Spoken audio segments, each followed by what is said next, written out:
Yeah, I'm cool with homeboy.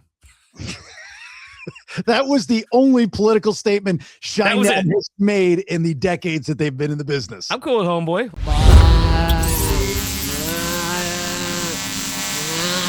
Before we begin, let's thank our great sponsors. And if you want information on how to become one, you can go to jasonbailey.com. Much love to Inspect All Pest Services, because bugs, termites, and critters, they don't belong in your house. Inspect All handles pest control, termite protection, and wildlife removal. Here's the number one reason to use them.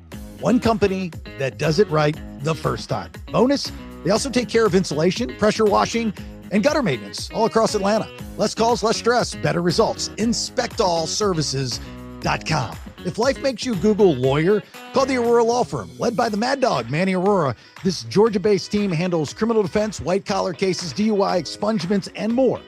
Nationwide. Number one reason to call the Mad Dog, they know the system and how to beat it. The Aurora Law Firm, because oops needs backup. TheAuroraLawFirm.com. Life gets heavy. Stress, work, relationships, all of it. That's where Ridgeline Counseling can help. Led by Dr. David Markwell and a team of 10 therapists, Ridgeline offers in-person sessions at 3 of his Georgia locations: East Cobb, Marietta, and McKaysville, or virtual visits wherever you're at and most comfortable with. Number one reason to choose Ridgeline, you don't have to do it alone. Ridgeline Counseling. Real help when you need it. MarkwellTherapy.com.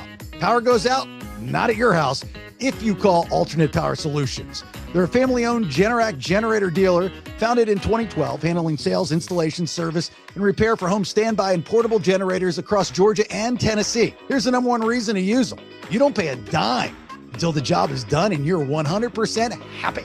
Every customer gets an upgraded warranty, free monitoring with a service contract, flexible financing, and they actually keep generators and parts in stock, plus an A+ rating with the BBB. All you have to do is call 770-853-7571 or visit poweringgeorgia.com for a free home assessment. Use the discount code Bailey for $500 off your entire installation. Alternate Power Solutions, because losing power shouldn't mean losing your mind. Tired of struggling to get in and out of the tub? Meet MVP Walk-In Tub and Shower of Atlanta. Beautiful, safe, and affordable bathing solutions that actually make your bathroom work for you. This family-owned local company focuses on installations that elevate comfort and accessibility. No high-pressure sales, no commission-only reps, just honest, hassle-free service across Metro Atlanta. Here's the number one reason to call MVP. They make bathing safe, easy, and enjoyable. Schedule your no-hassle appointment, 404-493-6888, or you can go online to nvpwalkins.com. Don't forget to mention the BPX, the Bailey Podcast Exchange, for $2,000 off MVP Walk-In Tub and Shower, because your bathroom should feel like a retreat, not a workout. Looking for the ultimate wellness boost? Meet Alive Ozone Therapy Spa, Central Florida's first and only ozone therapy spa. From ozone therapy to red light therapy, halo therapy, presso therapy, PEMF grounding mats, and even in-house ozone-infused products, Alive Ozone Therapy Spa's got everything to help you feel amazing, inside and out. Repair, rejuvenate, and restore your body. Here's the number one reason to try Alive Ozone Therapy Spa, because they combine cutting-edge therapies with natural holistic care. Go online to AliveOzoneTherapySpa.com. Use the discount code BS10 for 10% off your services and products. Alive Ozone Therapy Spa, because feeling your best shouldn't be optional. Thanks to all of our sponsors. And with that being said, let's begin the show. I think we should do a podcast about rock and roll. And that's what stories.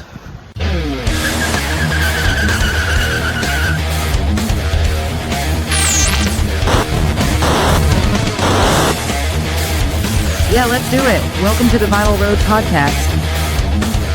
Yeah, here it is, episode 32 of the Vinyl Road Podcast. It is a show, rock and roll, stories from the road, life and everything in between, all in the BPX. That is the Bailey Podcast Exchange. 3 different shows. What?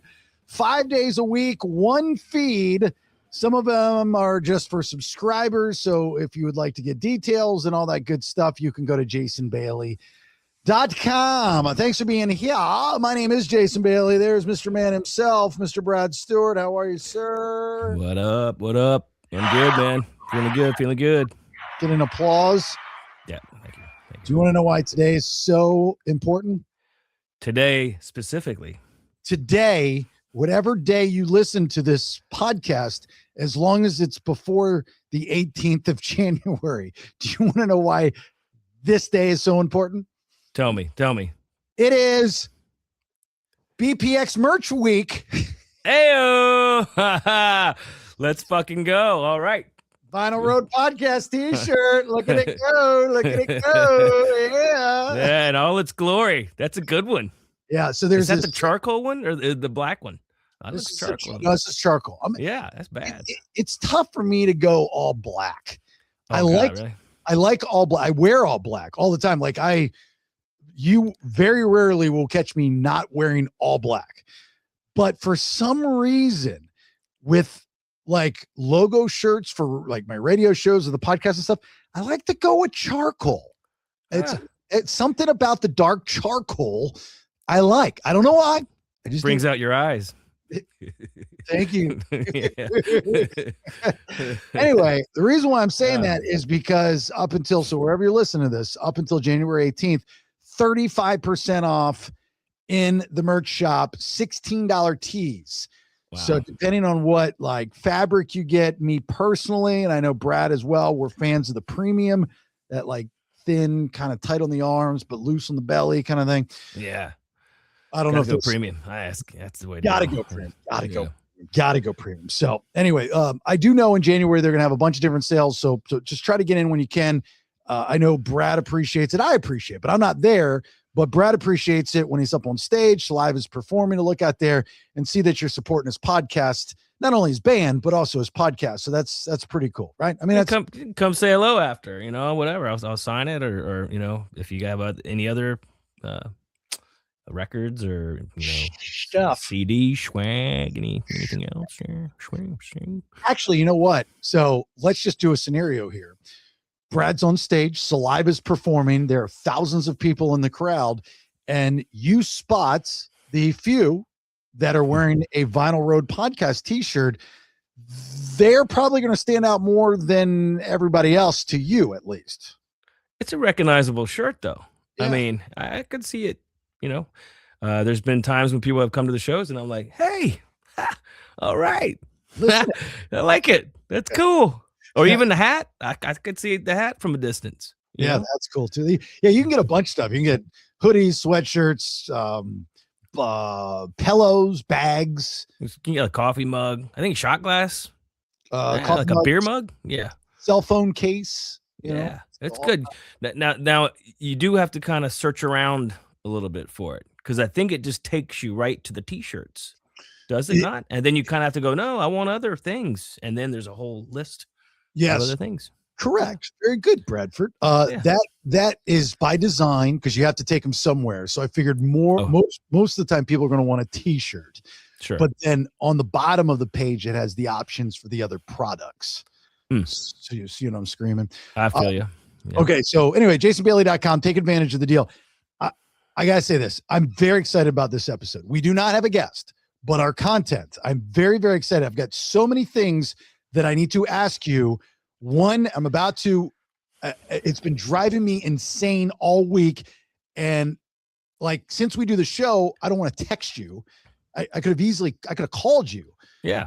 Just call me. No, I don't want to. I want to save it for the show because I want your raw response. Oh, fuck. No, it's, and your fans, Shinedown fans, are really going to be interested in this question and the answer. Okay. So Kid Rock, I'm a big fan. Love Kid Rock. Yeah. He's announced the Rock the Country tour, which is going to go through like 8 different U.S. cities, starting in May, ending in September. The lineup is phenomenal. Stacked. I don't know how I am not on that show somehow. What the hell happened? Everybody is on that show. Someone needs to be, I don't know, shot or fired or something.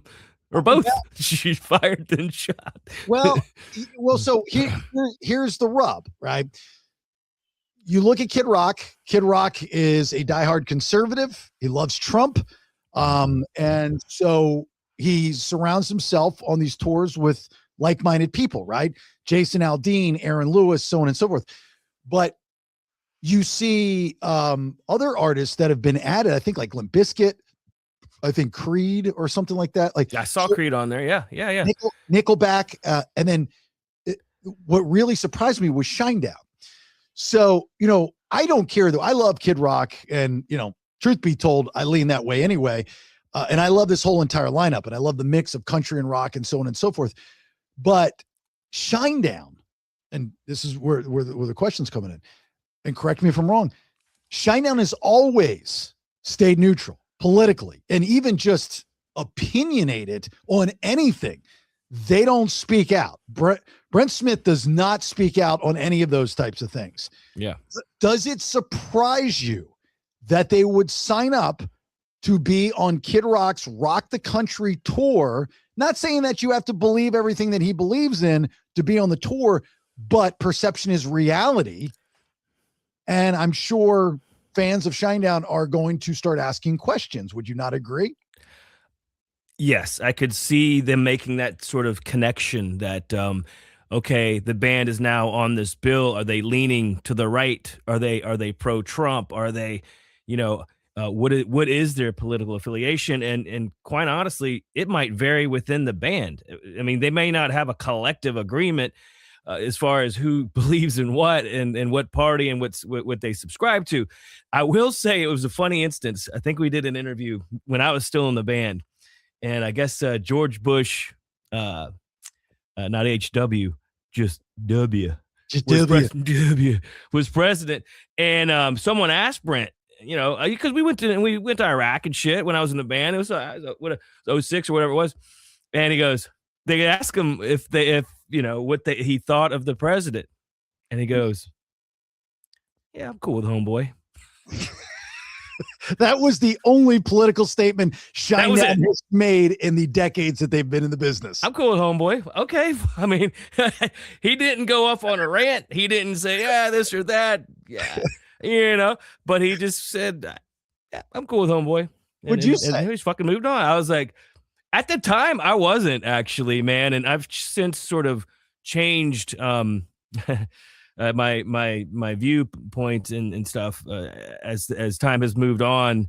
I guess I was for the other side of that argument, but or debate, I should say. So, but these days, no, look, I know, and I'm not going to dime any one of them out, but I know that they're not going to have any problem getting along on those shows.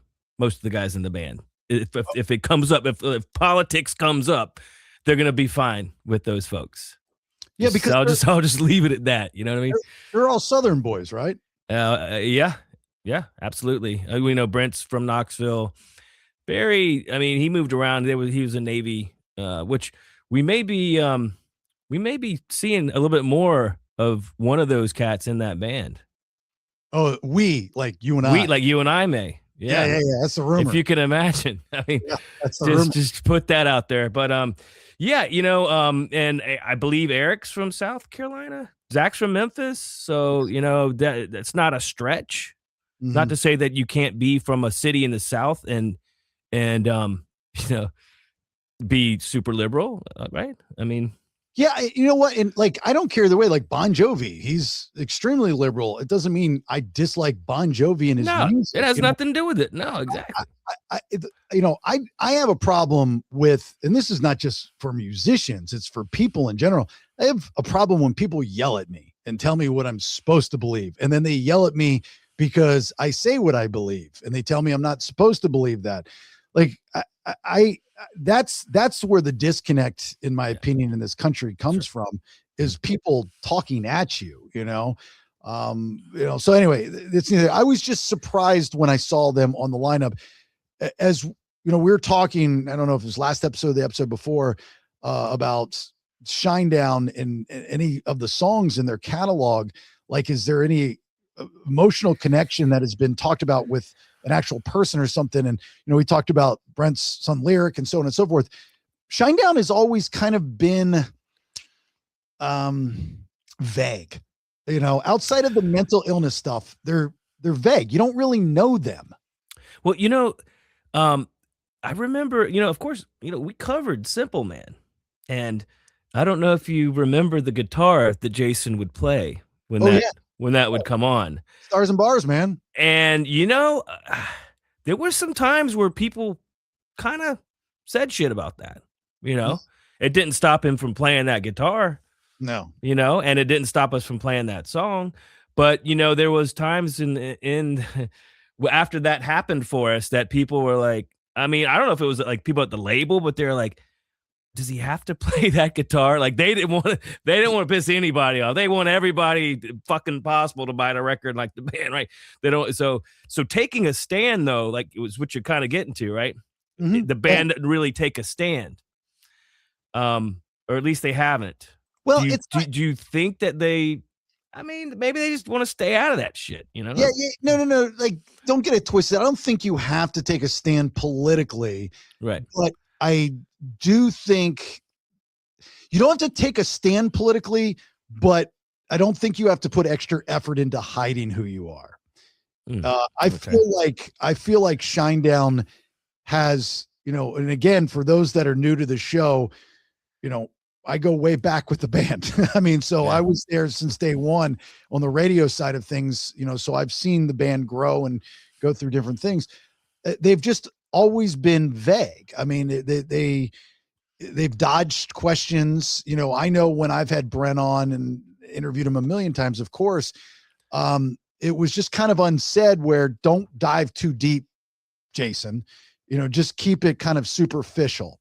And there were a couple times where I tried to have that, because we had stories to tell outside of the business that I thought was funny, stuff that his ex would tell me and like goofy guy kind of ribbing stuff.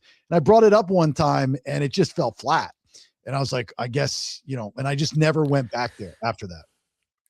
The focus just isn't on that for them. I think it's, they're trying to be inclusive and make songs and music that doesn't divide people. Maybe that's just the way he feels. He wants the love from all sides. And maybe, I guess if I just don't see him really feeling strongly about any political candidate or side. I don't think maybe just doesn't know enough about it, or he doesn't care to even learn about it. I just don't think, you know what I mean? Like he's very driven and he's very, I agree, compassionate, but I just don't know that he would be compassionate and like, or just passionate even about either one of the other sides, unless something happened that really irked him, that pissed him off. You know what I mean? I would say that up until recently. If you're following Brent on social media, he's posted some cryptic stuff lately where I believe he was up in New York and he was walking on the streets and he's like, get off your phone, just ignore the world. And there was a couple, like you almost can hear him he has something to say. And when he has something to say emotionally or, about mental health or mental illness, he does a great job of conveying those emotions. I mean, he's an emotional guy. He writes it in his lyrics, the songs that come out and stuff. So that's why I'm bringing it up as far as the political arena goes. In these posts that he's made the last week or so, obviously he's talking about what's happening in Minnesota. And like, follow it up. If you're going to go there and you're going to vague book, then follow it up and tell me. Go ahead and finish the swing. Yeah, don't check swing me, man. Yeah. I think he's all about America. And he's, look, like I said, we did USO stuff. We did a lot of bases, even, in the United States when I was in the band. And of course, we did the USO stuff when I was in the band in Iraq and Kuwait. And so, he was pro-military, but I mean, that doesn't necessarily, make him red or blue. I mean, that doesn't. I mean, it just doesn't. But it was more like pro-American and like, so I could see him, siding with the current president and how he feels about America, if nothing else. Unfortunately, couldn't you? Yeah, but unfortunately, in this climate that we're in, you've got one side that is like, I'm patriotic, you're not. And the other side that says, I'm patriotic because you're doing this. So like everybody's claiming to be the same thing for opposite reasons. It's just, it's almost like we need one big AA meeting and you need the master mediator, like Judge Judy, to sit in and just say, all right, shut up, sit down, listen to me, and just set everybody straight and say, here are the rules, common sense. This is what's going on. That's stupid. That's stupid. That's just stupid. And then everybody walks out. Some people win, some people lose, but we're all right, cool, man. Let's get back to zero. Yeah. Cool. All right, cool. And then we just walk out and go back to going to rock shows and all hanging out. And, you go to these rock shows and you're like, man, Bobby probably does this. Tell me if I'm wrong. Every rock star does this, right? You get there and you're like, hey, man, this is the only place where everybody could just be one. Throw that shit aside.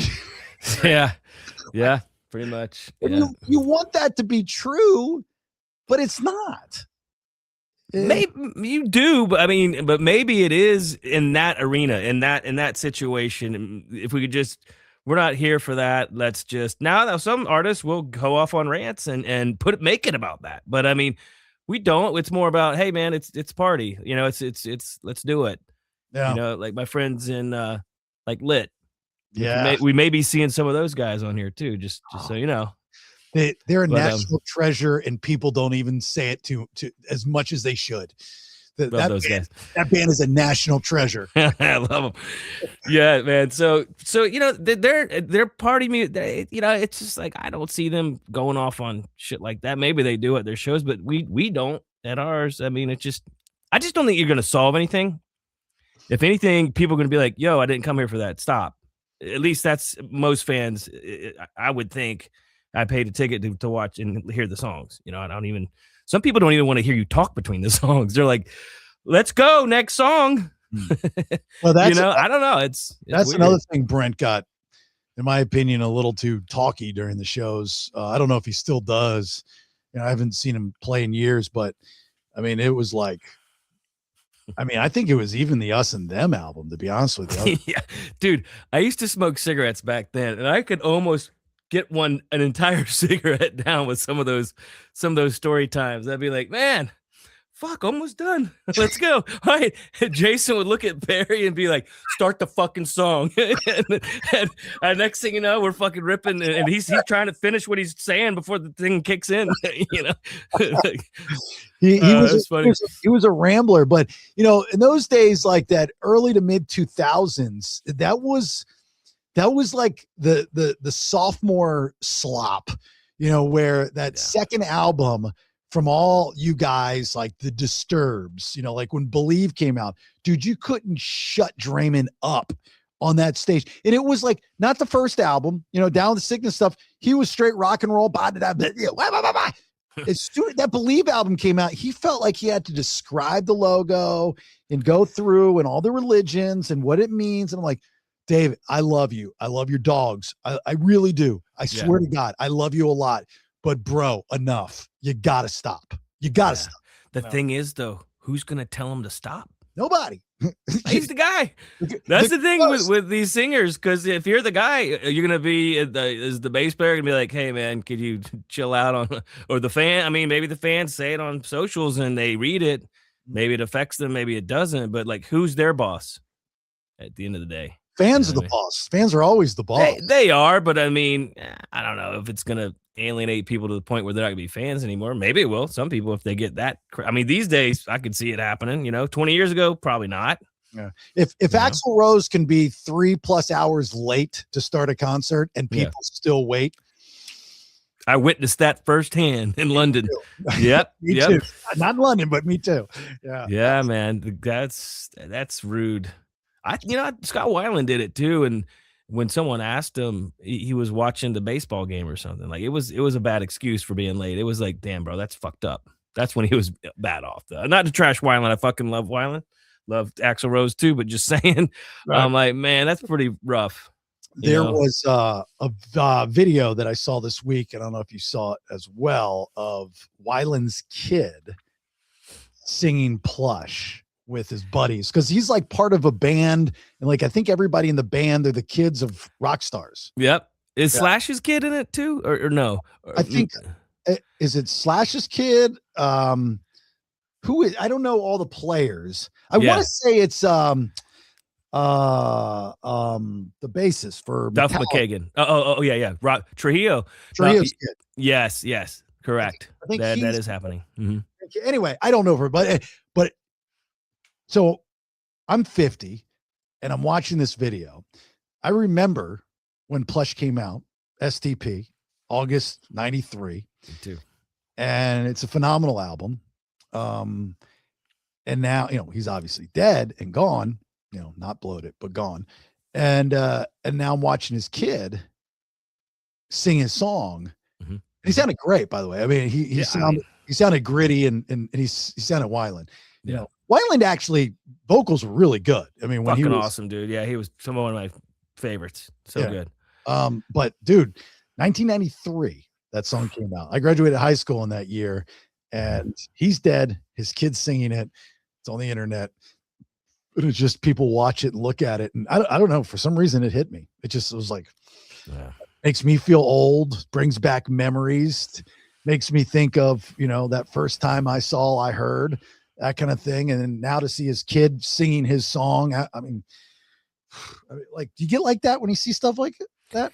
I do, man, and that especially those early, that time period, because I just got out of high school too in '92. So I mean, like those times in my life were very special for me, and those bands were very special. They still are, because I felt like that was my generation's music, man. That was it. I'm fucking to the bone, dude. Like that's my shit. I was covering them songs back then when they were coming out. Yeah. But then when I see it now, I just go, it's like with Sublime's, Bradley's kid is doing it. And it does make you feel old. And he sounds just like his dad. Sounds so good, man. I mean, when they did Sublime with Rome, that guy's a badass singer too, but it ain't his kid, ain't his blood. But I mean, no, he sounds great, man. Yeah. All right. So let's think about this. And this is another reason I was excited for this episode. I ran across another video. You get those videos on social media. It's like, these songs are turning 35 years old, 40 years old. 35, you sit through it and just sucks you in, and you watch it and brings back memories and stuff. But, you were just talking, Brad, about, you graduated in 92 and STP and your jam and the music that came out. So I did some research. And since everybody loved last week's episode with my clues and you guessing so much, not this again, dude. well, this kind of goes a little bit deeper, because there's actually people they said they were playing along, and they said they didn't get a lot. I mean, they got some of the ones I got, but they didn't get, there was some hard ones in there, man. You're not supposed to get all the clues, but when I know. Like that's why they're so good. But when you get the clues, like when you get the answer and then you realize the clues were actually easier than you thought they were, that's the whole. Yeah, that's what kicks you in. Yeah. So the point of me bringing this up is 35 years ago, and I'm going to go through, it's like a laundry list of songs that were released, but the lesson to be learned, spoiler alert, when it's all said and done, how pivotal, how important 35 years ago, 1991, the music was. And it'll make a lot of sense when we go through these songs, because you're going to see songs and bands that came from that decade, that year, and music and the transition of, and the birth of, and the death of all these different genres in like 1 year. 1991 was a crazy year for music. It was. It really was. So unfortunately on a podcast, I can't play the songs. So I just give you clues. So the first one is actually really easy for you to guess. Do you want to do it now? Never mind. You can do it some other time. Teen Spirit has to be. Yeah, there you go. That song, I mean, defined 1991, bro. You got the Nevermind, right? Yeah. I mean, God, dude, could you not mention that song? Fucking, from that year. Like I said, I was covering in bands, covering the other songs that people were like, man, those are great originals. People in Florida, they didn't know that it was from that. Anyway, it's fucking hilarious. But what do you got? What else? I saw that there's a story. This woman, she was being interviewed on a podcast, and the podcast was hosted by want to say it was the girl that was on that boy wonder sitcom. What was it? God. Anyway, Boy Meets World. Boy Meets World. Topanga, or whatever. The girl. Topanga. Yeah, the girl on the show. I think she's got a podcast. She's a big wrestling fan. I think it was on her podcast. She was interviewing this woman, Karen something or another. She actually came up with the line, "Smells like Teen Spirit." Oh, no shit. She tells this amazing story because her and Kurt were tight back then. They were friends, and they were just hanging out. They got drunk. They went back to his apartment. They just start writing stuff on the walls, and she wrote it on the wall. And then some time had passed, and he was recording the album, and he called her and he says, "Hey, can I use that line you wrote on the wall?" And she's like, "Yeah, good luck using it in a song." Mm-hmm. And then she hears it on the radio, and she's like, "Son of a bitch, he used it in a song." and also the line, "Here we are now, entertain us." Kurt used to say that. Did you ever see that documentary he did, or about him? I've seen a bunch of them. It was one of the later ones but they were talking about like they would go to like when he was a kid, he'd go to a party and be like, "All right, here we are now, entertain us." But it wasn't like, it was like a kid's party. It wasn't like, like some fucking rager, like a cake party or something. But that's what he would say. So he put that in the song too. I thought that was cool. Way cool. Yeah. Way cool. Like Yeah. I could sit there all day and listen to those little kind of variables that go into the song. The interview that Grohl did with Chance the Rapper, and Chance the Rapper is putting him over and saying, "How does it feel to be the, God to drums and, smells like Teen Spirit?" And Grohl's like, whoa, slow down, man. I ripped off all the drum parts, all of it. That's all from like the 50s, 60s, and 70s. And he starts naming these bands, which are black bands, African-American bands. And they're like disco bands and stuff like this. And they play it in the clip and you're going, "Oh, that smells like that." That's the entire "Smells Like Teen Spirit" song is from these bands. I mean, what's there's a saying in there somewhere. It's something like amateurs borrow, professionals steal. I was watching a clip too. A guy was talking about how the Beatles wrote, and they would be like, "All right, let's take the chorus from this Roy Orbison song, right? That'll be the verse though. Then we're going to take this from the Everly Brothers or the Byrds or some shit, and that's going to be the chorus." But by the time they got the lyrics going and the harmonies and shit, they're like, it started sounding less and less like those songs. So they were like, "Fuck it, go with it, man." And they went with it, I remember with you guys in Shinedown, I don't know if it was the first or second album, what was the song with the sun? The name Sun's in the title. Beyond the Sun. Beyond the Sun, I had people reaching out to me. I guess it was a guy in Florida. I want to say his name was Chris or something. Chris. Mm-hmm. Yeah, he was the singer. He actually passed, but right, the band was called 3AE.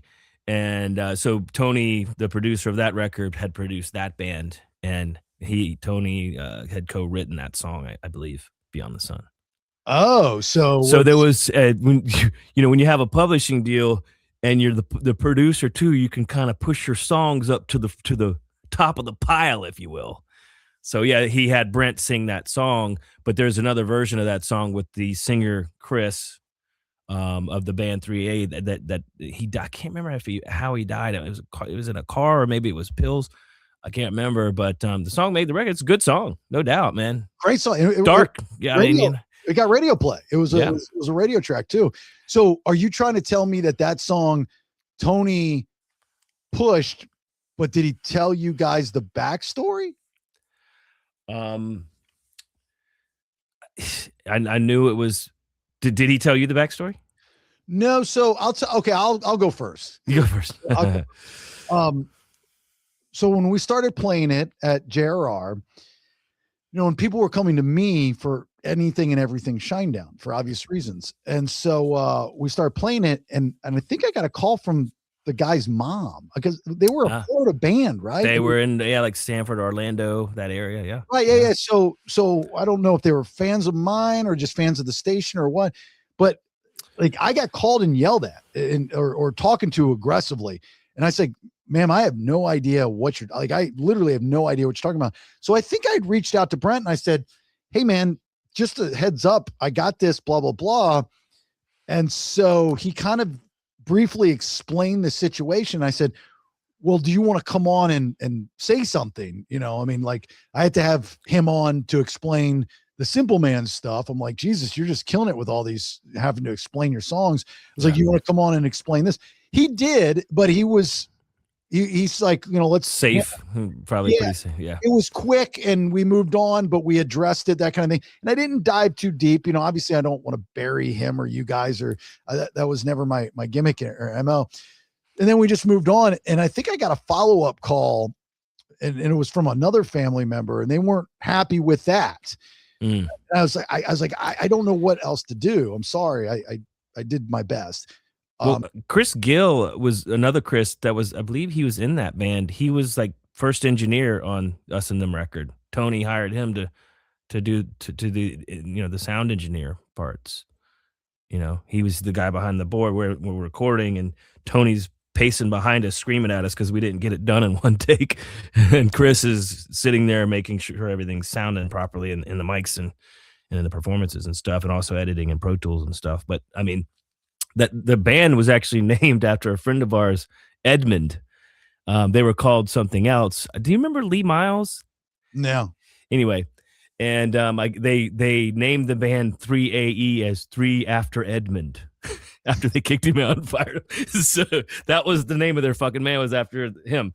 And That's since then, awesome. Edmund married this Thai girl from, you know, of course, from Siam, Thailand. And they run like hotels over there, and I see him posting. He's like, yeah, anyone that wants to come over and work for the summer in Thailand, hit me up. Like he's doing really well. He's killing it, you know. So it didn't matter. But no, you know, I think that song made it on. There was even some controversy within our own band about that song making that record, honestly. Really? Yeah. I mean, we were just like, yo, dude, that's kind of like someone else's. That's that guy's song, man. Like, you know, does it belong on our record kind of thing, you know? And I mean, me personally, there's not a whole lot of real estate on a record. Yeah. You know, you get 12 songs, and if that's from somewhere else and someone else's thing, then I mean, cool, but does it belong on our record? I might have had a problem with it personally too, because I was like, don't we have other shit we can put on here? That was a tough record, though. That was a hard one to make. That was a tough record to write. That was a tough record. It caused a lot of problems in our band. And that was the beginning and the end for me, that record. But did Tony tell you the history behind the song before you recorded it? Well, we knew that they had already recorded it with 3AE. They had already recorded that song, the different version of that song. We knew it was their song, and we knew that Chris had died, and they were trying to, I guess, make it like they were paying homage to the kid and his family by honoring him. Maybe no, they didn't. Maybe they didn't give him his proper share of it. Right. And maybe that's what pissed the family off. Hey, you're going to release the song. It was my son's song. And maybe they didn't give him, you know, his full percentage. Who the fuck knows? That part of it, I wasn't even involved in. So I can only speculate. But yeah, that's a tough one. Yeah. Well, I know. I remember when the mom, I believe it was the mom that called me, and she was not happy. She's taking it out on me. I had nothing to do with it. I'm not in a band. I'm a double radio guy. It's your fucking fault for playing it, you asshole. That's pretty good, though. She's bitching you out. Like, she probably didn't know who to talk to. So she's like, I'm going to call the fucking DJ, man. Like in old school, you know, the DJs would spin the records, and it was up to them what got played on the radio. Right. That had been that way in 50 fucking years, at least 50 years, probably 70, you know, since the 50s, man, you know. All right, back That's to pretty songs, fucking funny. Turning 35 years old in 2026. And again, the whole reason to go through this, one, it's fun and it's interesting. And but you will see a very interesting transition of genres, births, deaths, transitions, really interesting. So Nirvana Smells Like Teen, that was obviously one of them. The next one, I will give you clues, but in increments of like 2, 4, 6, 8, and it'll just kind of move that way. It'll just right. I mean, even flow. Yeah.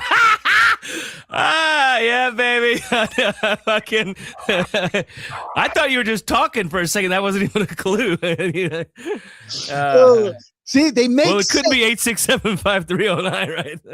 even flow, an even flow, and even I got it. flow. Yeah, I got you on that one. I got it. But you got to remember, that's a 10. Fucking great record. That came out same year, 91. Yeah, dude, kidding me? That's so good. I say Facelift was that record. Was that 91 too, wasn't it? Yeah. I played that record so much, I had to buy 3 of them.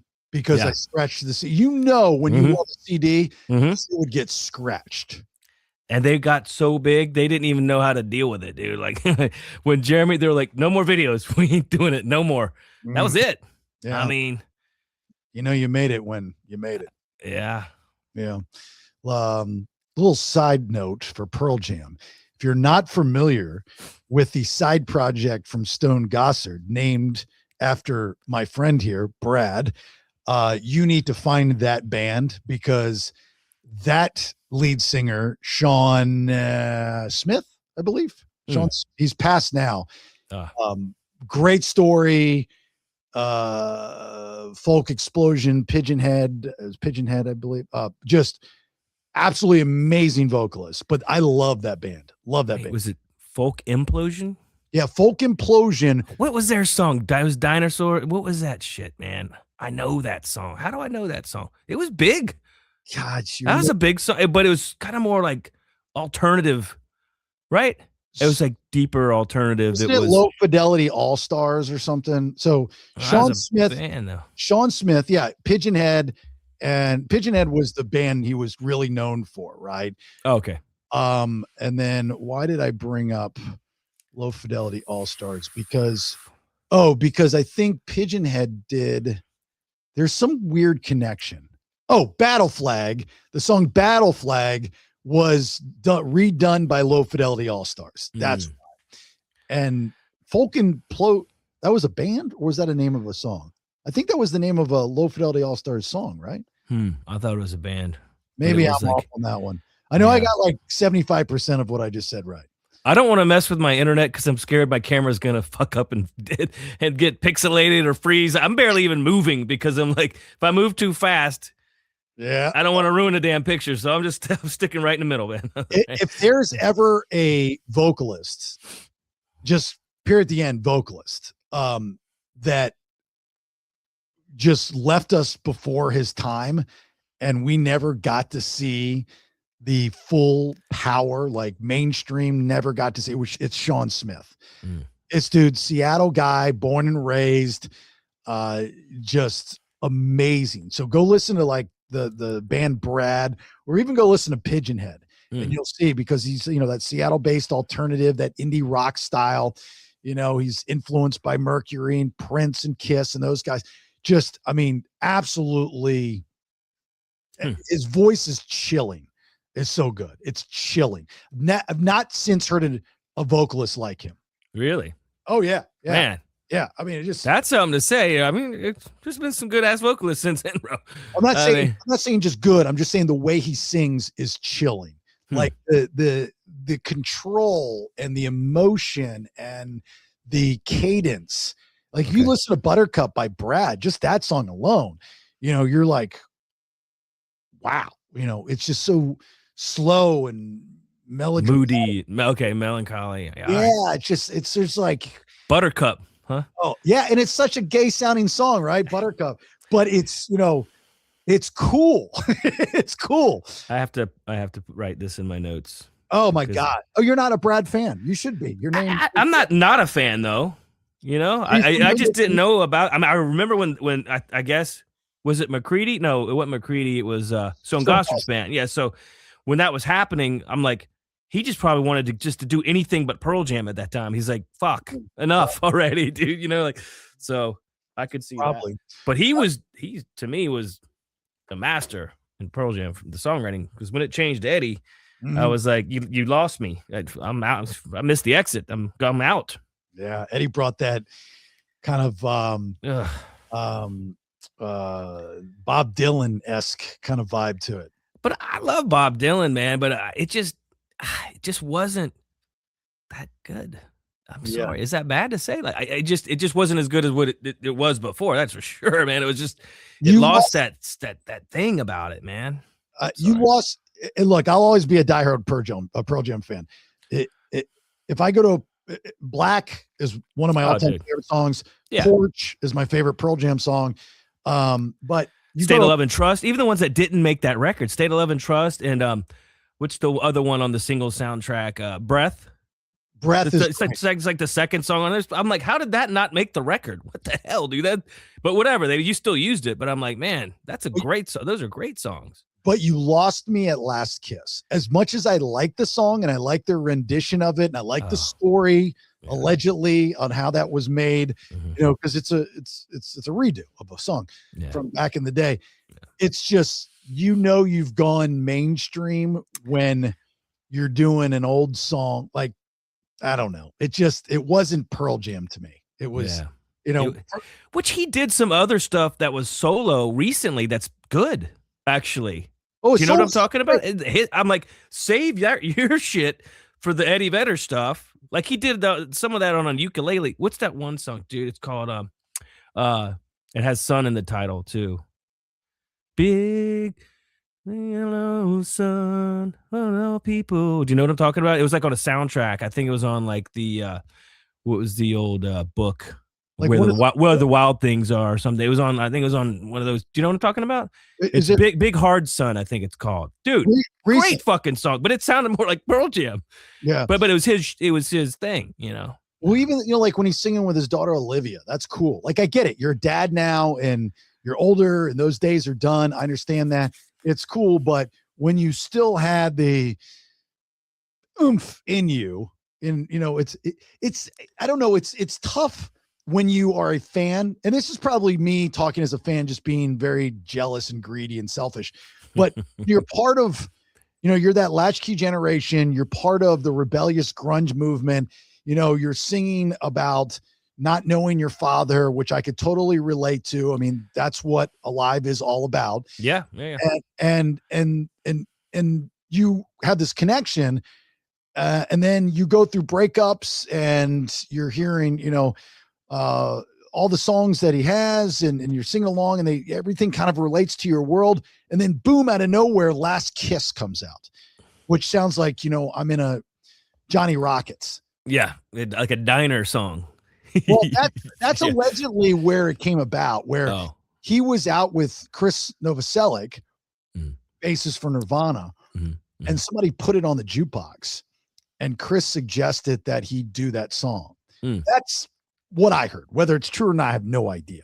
Sounds cool, but anyway. I think a lot of where your emotion's coming from it's because you're a wood rabbit. I'm a wood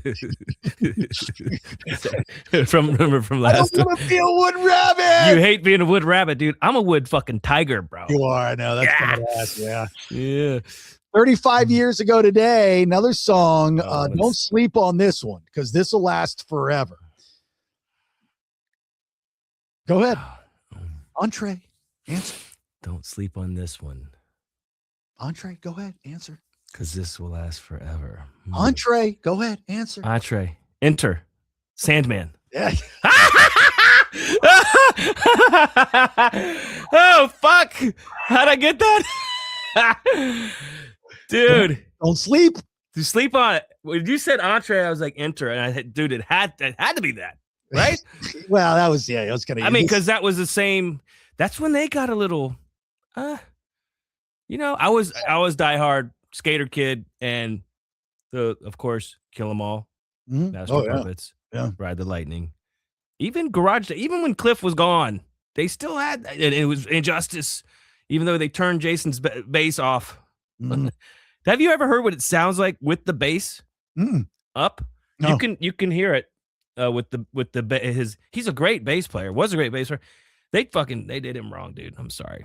You know anything about that story? They just hazed him, man, really badly. And finally, he was like, you know what? Fuck this.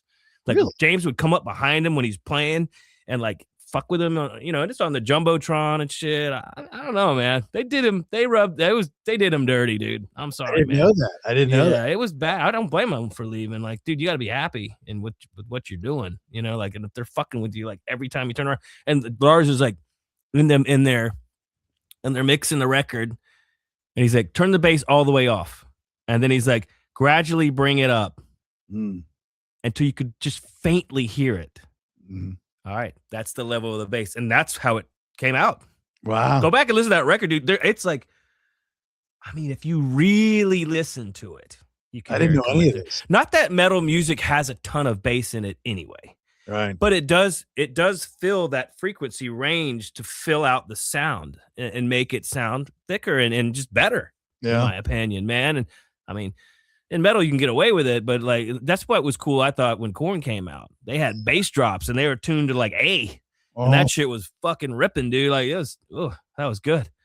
Well, we know when Metallica one made them mainstream. That was when MTV picked them up. People saw them, and Metallica then crossed over from just the closet heavy metal fans to people that are trying to be heavy metal fans and think it's cool, which is going to sound hypocritical, like, because what I just said about Pearl Jam, I was okay with the Metallica crossover. I thought that was cool, that type of music, which was Satan worshiping music. Because you remember in those days, when we're going back to 1993, there was still the stigma where our parents, the boomers, did not want us listening to music from people with long hair and, those lyrics and stuff. I mean, that existed, right? I mean, now your parents are letting their kids listen to Wet Ass Pussies, which is crazy to me. But they did cut their hair on that one.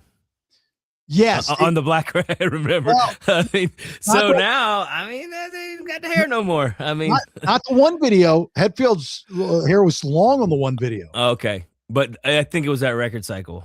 They started getting haircuts, wasn't it? Well, I think Lars lost his hair. Maybe, because I remember Alice in Chains did Unplugged, and Metallica was in the audience, and Mike Inez wrote on his acoustic bass, "Friends don't let friends get friends haircuts," or some shit. So that was on he was digging on them. So again, go back to what I said before. Interesting. 35 years ago, the cycle, 1991 of music. I just rattled off the two biggest grunge bands for the era, right? That were debuting. Those are their debut songs. Certainly.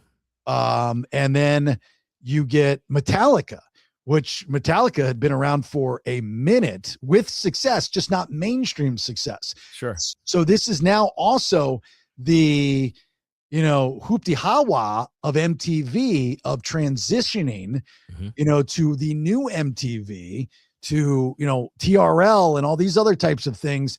And now you're getting all these different genres of music. Radio has to find a way to satisfy all these new genres, especially with grunge, which made radio stations.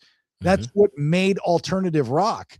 Yeah. Not to say there wasn't alternative rock before, because there was in the 80s, but this is the new alternative rock in the 90s. Next band, 35 years ago. Take yourself back. 1991. You got the first three. This is good. Will you be able to get this fourth one? And if you want a clue, I'll meet you at the record store at midnight. Bring an umbrella. Actually, no, give me a couple months and we'll do it. Right before Christmas. Come on, dude. I gave you a lot there. That was easy. Meet me at the record store. Ooh, David Copperfield might make it just be a illusion. Use your illusion. Yeah, there you go. I gave it to you. I said the word. You did. Now, I forgot that record came out in 91.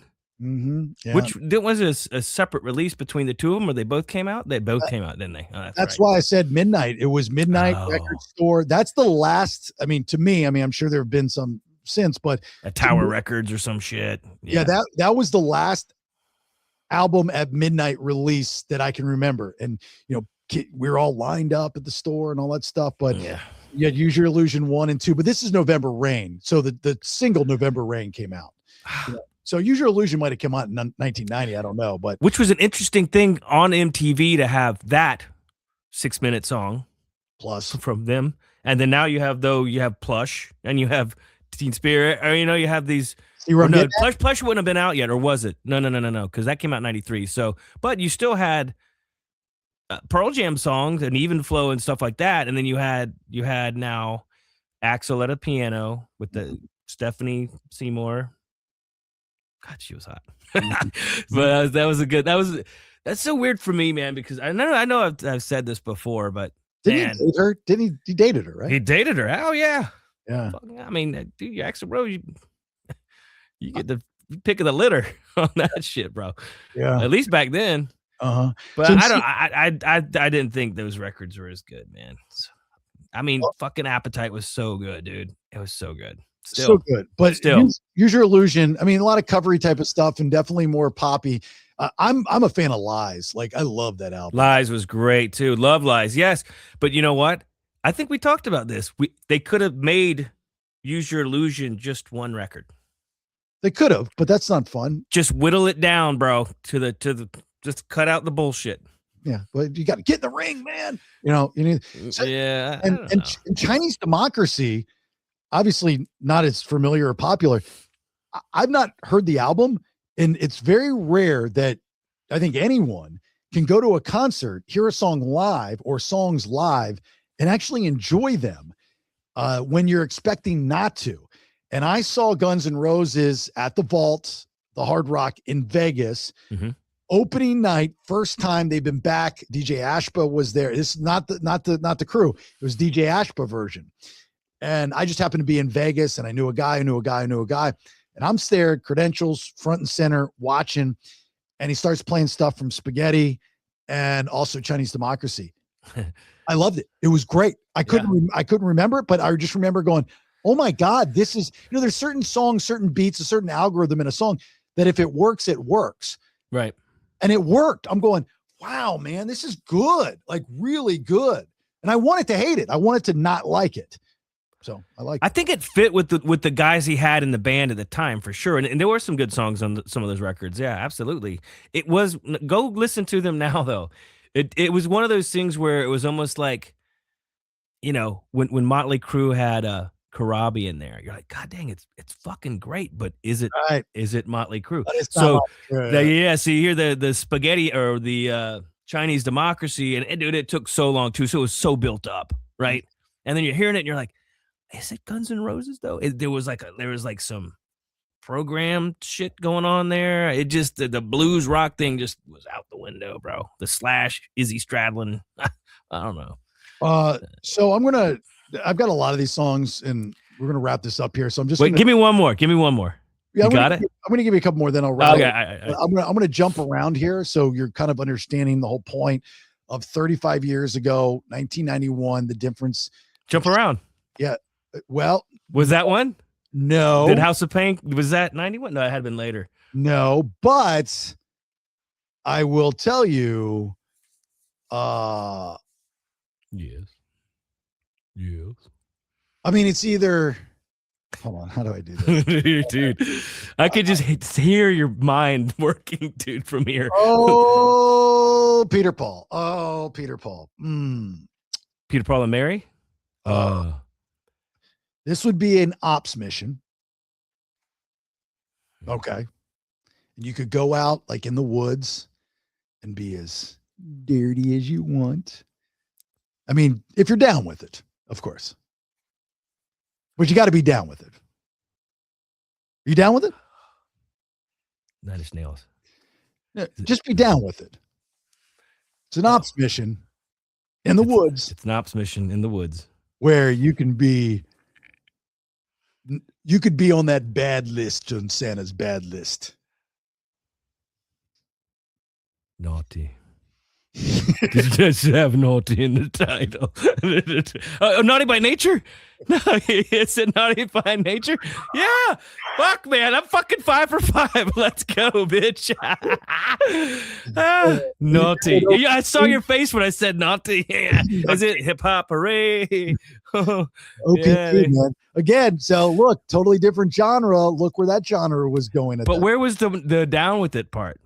Are you down with OPP? Oh, yeah. Okay, yeah. I was thinking All right, let's go. This is fun. Okay, then I'm just going to keep rolling and start spitting out clues. All right, so I'm going to use my hands, so it could possibly be more than words. So understand that, right? More than words, extreme. That's another one. Was it really? Fucking A, dude. Man, I should be on a show, or we should do it. This should be a show. We should have fans come on and we should ask them some trivia. Oh, just sitting there drinking all cocky. I hate everything about you sometimes. Jesus. Ugly Kid Joe. Yeah, that's another one. I gave you that one though. Yeah. You just little Mr. Can't Be Wrong there. Spin doctors. Fuck off. Is that too? Yeah, dude. You feeling good, right? Good? Yeah. Feeling good. Yeah. Getting funky. Feeling good. What is it? Good vibration. Marky Mark and shit. Dude, back when Mark Wahlberg was Marky Mark. This is how we used to make the party start. Yeah. Little Eminem.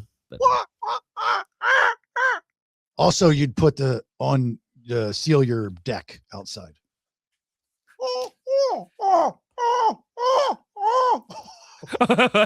Is that shit? Crows. No. A fish.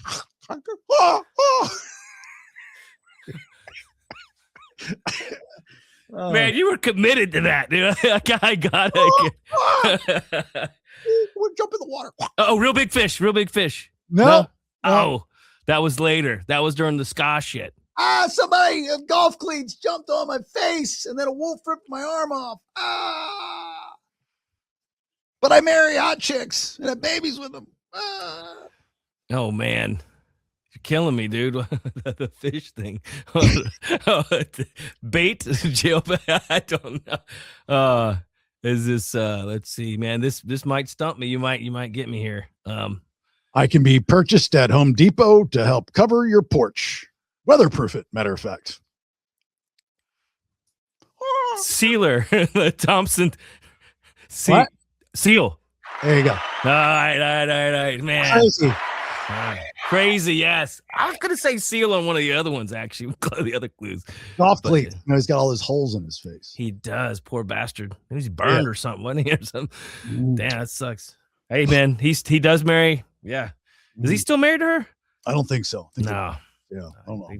Unsealed that deal. He always looks like he's starving, right? Yeah. Just like it was like 3 strikes and boom, starving. You know what I mean?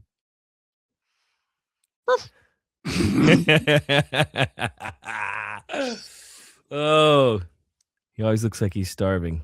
Indiana Jones could help you out. Crusade, Doom, Temple of the Dog. There you go. Hey, yeah, baby. That one came out before 10 did, I think. So that's always kind of so. According to the inner world, 1991 for both of them. If again, I remember the story correctly, Eddie Vedder was actually in Temple of the Dog as he was joining Pearl Jam, right? So, because Eddie Vedder's not from Seattle, he's from Chicago.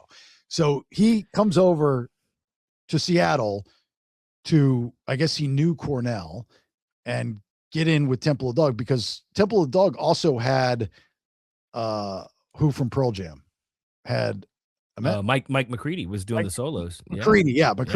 Yeah. So, and then Pearl Jam was formed and Soundgarden. I think Soundgarden had already been formed. They were the first band to get a big deal out of Seattle. They got a deal on A&M Records because they were initially like on Sub Pop and what's the label that Trent Reznor 9 Inch was on? Weren't they on? Anyway, it doesn't matter. Yeah. But Soundgarden. So they had. So I think Loud Love came out 89. Soundgarden. That was on A&M, but no one cared. And then 91 Bad Motorfinger came out, but then Pearl Jam went like this. Yeah. And Soundgarden went like this.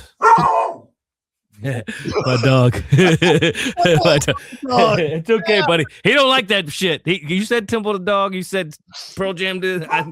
See, you don't like that shit. That's awesome. Dude, on cue, man. He sits back here. You can't see him because it's dark now, and I didn't turn on the lights except for the light in my face. But he's my studio dog, man. He's hanging. It's Rocky. Get the answer. The ugly guy on the other side of the camera said, "Oh, Dad, barking at your ass, dude." Don't you know a seal and a dog? Temple, shit, man. Okay, so I'll just wrap these up quick. I'll just run through them. No more close. Skid Row, I Remember You. In my opinion, top 10, one of the best ballads ever. Great song. Absolutely. Chili Peppers, Give It Away. Oh, yeah. Soundgarden, Outshined.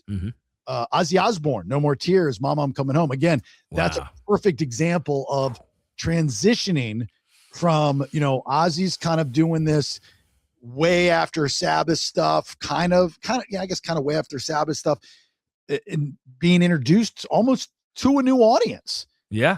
So kind of. Do you know who wrote Mama? No. Mama, I'm Coming Home? Who? Lemmy Kilmister from Motorhead. Really? Of all the people that you would not expect that song to come from. Yeah. Wow. I didn't know that. Yeah. Yeah. That's good info right there. Yeah. CNC Music Factory, Gonna Make You Sweat.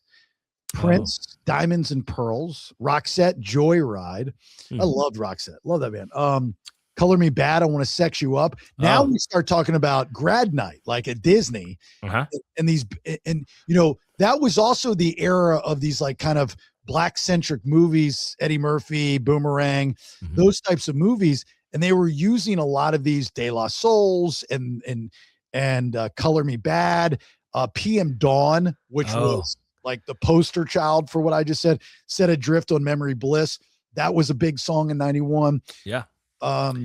I remember people had the Z Cavaricis. Remember the Z Cavarici pants? They're like pleated. And so they were kind of like nice pants, but everyone had these haircuts and they're trying to be like Color Me Bad. They're trying to look like, do you remember those pants in the 90s? They were kind of like, to look it up. You'll be like, oh God, yeah, I remember that era. Because I had 10 pair. Did you? Okay. Yeah. You're missing the biggest part of Z Cavaricci's. It came with a free belt. Every single pair. Oh, did it really? They all came. I never owned one pair of them. Like that's how I would know that, right?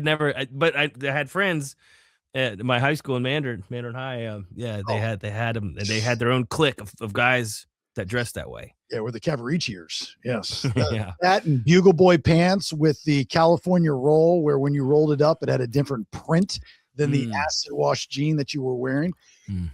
Body glove shirts where you put your hand on the shirt and it changes the color. Body glove. I remember those. Yeah. Oh yeah. Yeah, that was a good time. Stussy, Billabong. Stussy, yes. Stussy was big. What happened to Stussy? Billabong. Were those both Australian? I know Billabong's Australian. Yeah, it's that skater surfer kind of. I was in that clique. I was wearing shit like that. Definitely not the Cavarici things. Rusty. Yeah. Rusty. Yeah. That was big. That was good. Vision, that's skateboard shit. Vision and all the Powell with the skull coming out. I love the Powell Peralta shit. It was awesome. My favorite shirt was a Rusty shirt that I had. It was a Rusty shirt. It was a gray shirt and it says "Knowledge is King" in black. And it had like this like stick figure in the back with a purple crown. Loved it. My favorite shirt ever. I had a shirt. I don't think it was Billabong, but it was a little girl blowing a bubble on the back of it. And it was pink and it said, "Blow me." Yeah. And I wore it to I worked to school and my English teacher was like, "What, that shirt?" And it is a public school because I went to private Catholic school, and then for high school though I went to public school, 10th through 12th. She sent me home. Yeah. She said, "Take that. Either do you have another shirt here?" And I was like, "No." She goes like, "You can't wear that." And I was like, "But she's blowing a bubble." I mean, what's wrong with that? I mean, what are you saying? Like, are you reading into this? It just says "blow me." I got sent home for wearing a Quicksilver tank top because it showed my armpits. Man. Yeah, I get it. I understand what you're saying. I had a badass corduroy Billabong jacket that was like pink and yellow and gray and blue, and I had a matching hat to go with it. Dude, that was my jam, man. That was my jam. I didn't surf or I tried to skateboard. I just not coordinated enough. Never surfed in my life. So I was what they call a poser. But I dug the clothes. I was a skater kid. I did pretty. I had my own ramp and back. Dude, me and Fred used to skate Kona. Once I met him, that was years later, and I wasn't as good. But I was a kid. I lived that shit, man. That was a lot of fun. I really do miss skateboarding. I wish I was I don't want to. These days, it's too risky, man. If I break my arm, I got a tour coming up. I'm screwed. You know what I mean? Like, You would, you need know. you would need that middle-aged man skateboard that's like 5 feet wide, 5 feet long. No, I got a double kick. I got a proper board. Now I do have one of those that looks more like a surfboard, right? And you're just kind of cruising along. I have Yeah. a couple of those. Those are fun, but I got a trick board. Dude. I can still skate a little ramp. I just never had it. I fell off, broke my watch, busted up my wrist after I'd gotten my board, because we didn't have helmets and anything like that. Oh, So it's like, here, board, put your trucks on, put your wheels on, get all cool, put stickers on. And I go out there like, look at me, Vision skateboard. Bam. He's on his Never ass. again. Your parents are like, get rid of that skateboard. He's gonna hurt himself. Too late. He already broke his head. Oh, too late. He's dead. He broke his neck and shit. All right. Let's finish things up here. So that's fun. 35 years ago, 2026 this year, from 1991. The point again of me going through all that, one, it was fun and kind of got the idea listening to Wyland's kids singing Plush, even though it was 93. It was just, I didn't realize how 91 was such a important year for music. Not only because of the great songs that it produced that year, but you could see the birth of a genre, the death of a genre, the transition of artists and bands. Sure. It's very difficult to have 1 year in music that encompasses all of that. And I just thought it was really interesting, definitely from a format perspective of going there was something in the water or something in the air or something in the cosmos, man, because some of the best music that's ever been made was made in that time period. Right. Yeah, I agree. I mean, Yeah, that's I mean, you got Ozzy, who is known for biting heads off bats. Now all of a sudden he's not a pop star, but I mean, he's mainstream. That's crazy. And those are great fucking songs, Yeah. Yeah, I mean, absolutely. He's getting played right after PM Dawn. that was weird. You're on top 40 station. You're like, is that Ozzy Osbourne on here? Then you hear Color Me Bad next or some shit, like, Yeah. that's weird. Yeah. All right. Saliva news. Anything you got that you can talk about or no? Nothing. You just stand by? We do know that the visas for Russia are a bit pricey. Really? Couple, $2-3 grand. And I think it's just getting worked out. My mom's worried. She's like, I don't usually listen to your podcast, but the time I do, you're going to Russia? And I was like, ooh. Yeah. She's like, is there any way Mary can make a stand and prevent this? And I'm like, Mom, we're going with this. It's going to be like a military thing. I think we'll be okay. I've done it before. I did it in 2006. And that's when the war was still happening. We went during wartime. Yeah, but in November, I mean, if it's not Russia, I get that part. But this might be a war in Russia there is a war in Russia going on right now. Look, I mean, proxy. Yeah, I mean, it's in Ukraine. Are they fighting in Russia? No. Yeah. Which Ukraine's technically Russia, though. Yeah, it was never really its own thing. Ukraine. I think the word actually means just outer lands, or like it was still. That's why Putin. Anyway, that's a whole nother thing, dude. I can't even get in that shit. Did you see him get interviewed by Tucker? Who? Carlson? Zelensky? Or Putin? Yeah. Oh, a while back. Yeah, it's been a while. It has, when it was popping off. Yeah, and Tucker got all kinds of heat for doing it, and this and this and that. Yeah. Well, he didn't, dude. He didn't give Tucker though what really Tucker was looking for. He was like, even said, he goes, you want this to be a TV show. This is not a TV show. And he went from the very beginning of Russian history and went all the way through it, dude. He wasn't in. Tucker chime in, try to interrupt them and shit, and he was like, nope. And he just kept talking. Interviewing politicians is like interviewing athletes while they're playing. You're not going to get anything. You're not going to, and even though you might not want dirt or anything, you just want an interesting conversation. There's a guard up. And trust me, I know. Yeah. I've interviewed Clinton. I've interviewed Biden. I've interviewed Rick Scott. I've interviewed a ton of politicians. They are masterful. Oh, yeah. At manipulation and skirting the question, avoiding it, turning it around, not even answering the thing. Now, I will say, though, Putin, very smart person. That dude's... I'm sure. He's very smart. So, I mean, he's... I was impressed with how he handled himself and just his knowledge of the country and how he viewed it and how he viewed the war, man. Like, he's like, you guys have been sold in America that it's one way. He's like, but this is the way it is from my perspective. Yeah. It's my fucking country. Yeah, I know. I mean, you may not agree with them or I don't know. I just feel like sometimes America and the media, they can just throw shit at us and make us believe it when people don't do their own research or listen to what the guy is saying. It's called propaganda. I mean, well, I know, but I'm just saying, I'm like, you gotta at least be willing to see it from the guy's side, or at least listen to what he has to say. Well, right? The Venezuela stuff. I mean, like, I'm sold on it has very little to do with drugs. I mean, when's the last time you've seen our military, or a military abduct a leader of a country and his wife, like taking the wife, like that, and then allowing him to put on his best matching Nike sweatsuit? I mean, just everything about it was so odd. Like, oh, we're abducting you, but we don't want you to be lonely. I'm bringing the wife with you too. Remember Chris Farley said, look at this dude, and said, remember the time you screamed on TV for Trump to come get you, and you called him a coward, and then he did? That was awesome. Dude, I about pissed my pants. I was like, I gotta keep this one. I'm gonna send it to you, dude. And if you did like that, then get ready. And if you didn't like that, get ready, because, and I've said this week on the BS, Colombia's next. We already, and I know, I know something. We already have troops are already being called. Oh yeah. And so, like, I don't doubt that this one is a bit. bigger picture. I mean, this is not what we're talking about. Anyway, let's finish things up. Everything Saliva, saliva.com. Follow Saliva on social media. Follow Brad on social media. Follow myself on social media. Follow the show at the Vinyl Road Podcast on social media. Take advantage of the merch sale that is happening. JasonBailey.com. Get your Vinyl Road Podcast merchandise. There's a couple different designs and all kinds of cool shit that you can put it on. Wear it. Go out there when Saliva's back out on the road and wear it to the shows. Pick up your Saliva merch, but wear the Vinyl Podcast stuff out there, Vinyl Road Podcast stuff, and be like, Brad, what's up, motherfucker? I listen. I get the clues sometimes. You're good, man. I fucking love you. Awesome.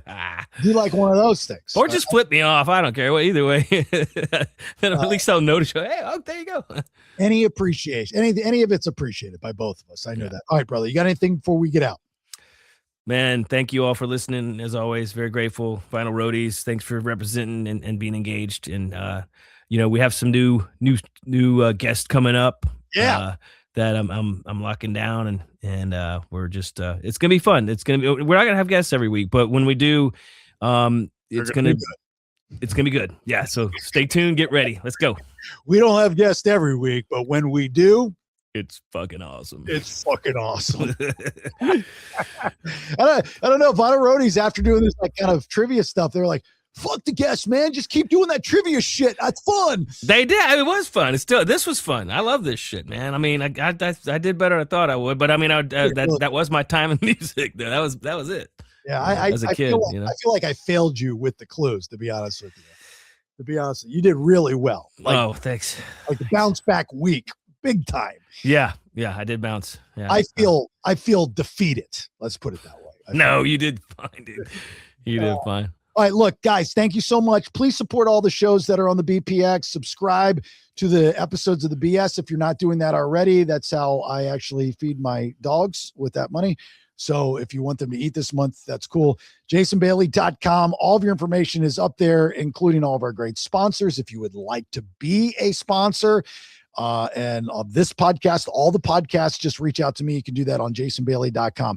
Have yourself a great, safe rest of your day. If you're going to be doing some drinking, I understand. I get it. If you've had too much, please don't get behind the wheel of a car. I've lost way too many friends like that. And sure the shit, don't be going posting on social media. You will lose a lot of friends like that. We'll talk to you soon. Hey, bye. I think we should do a podcast about rock and roll. I got some stories. That's it for this episode. Check out jasonbailey.com for more shows. Until next time. Boom! Mic drop. 3 different shows, 5 days a week, 1 feed, details, and to subscribe, jasonbailey.com.